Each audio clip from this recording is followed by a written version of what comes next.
I think this debate is much more important than my colleague thinks, and for a number of reasons. One is what you said, which is this is the first opportunity in this campaign cycle for each candidate to define what this race is really about. And they're going to have that chance speaking directly to the American voters. I also think there's much more emphasis on this debate. It's much more important than in previous years because it's so much sooner. This is the first time it's this soon since these debates started in 1960.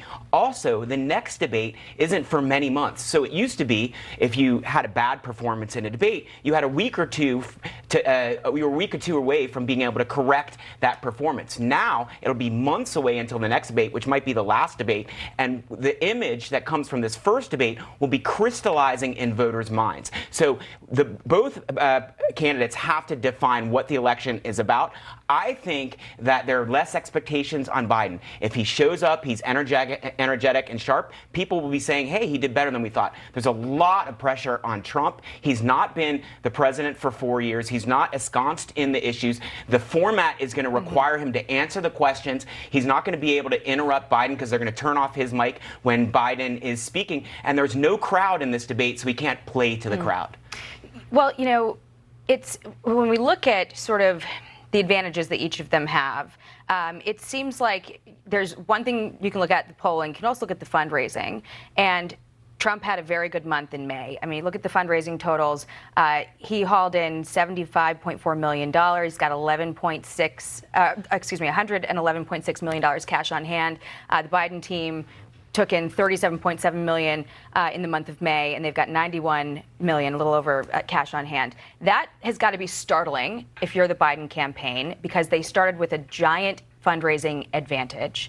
And Trump is obviously closing the gap. And now you're hearing from Democrats in the president's orbit expressing concern, like in that Axios article earlier this week, that they fear that you can't advise a change of course, or else you'll be cast to the side. And there's a Politico article, too, that really struck me. The headline is Why Democrats Think Biden's Problem is Biden. The party's most vulnerable Senate incumbents are running ahead of their rivals in key battleground states. One of Democrats' signature issues, reproductive rights, has repeatedly proved a winning message. And yet, Joe Biden is struggling to pull even with Donald Trump. Typically, it doesn't work out that way, where the bottom of the ticket leads, you know, the momentum for the top. Usually the top of the ticket is supposed to pull the down ballot candidates. So what's happening here? This is a different election period. And I think what you're also seeing is the droves of low propensity voters who are flocking to President Trump.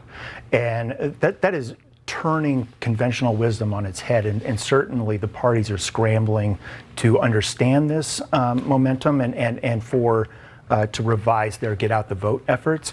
I think, you know, my friend here mentioned the debate and being a crystallizing moment. We've also got a VP nomination to hear. We've got conventions. So to say it's a crystallizing moment, I think, is far overselling it.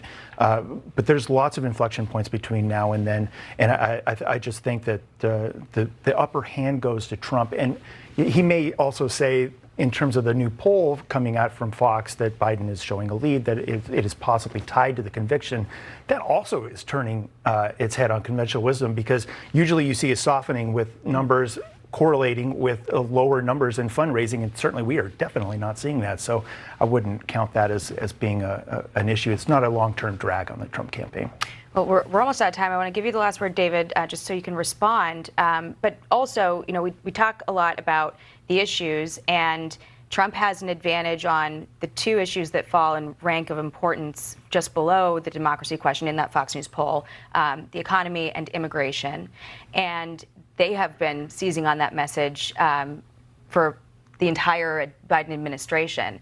But the Democrats have a line that, you know, they can use against Republicans, which is that they're the only party that did anything on immigration. Do you think that that is a double-edged sword, David? Because no one's really happy with the president on how his handling of immigration and the border either.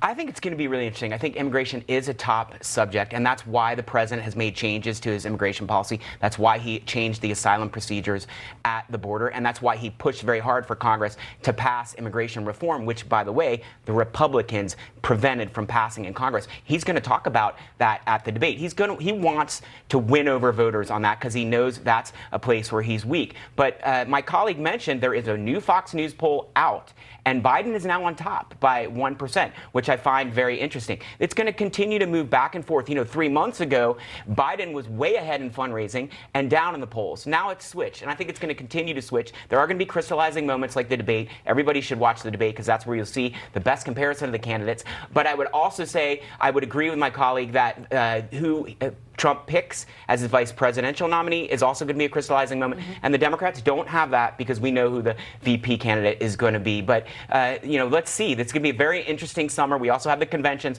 which will also be, you could move the needle one way or the other. Well, the stakes could not be higher. So we will continue to watch it. Ryan Taylor, David Tafuri, thank you so much for being here. Appreciate it. Thank you. Thanks. Grant.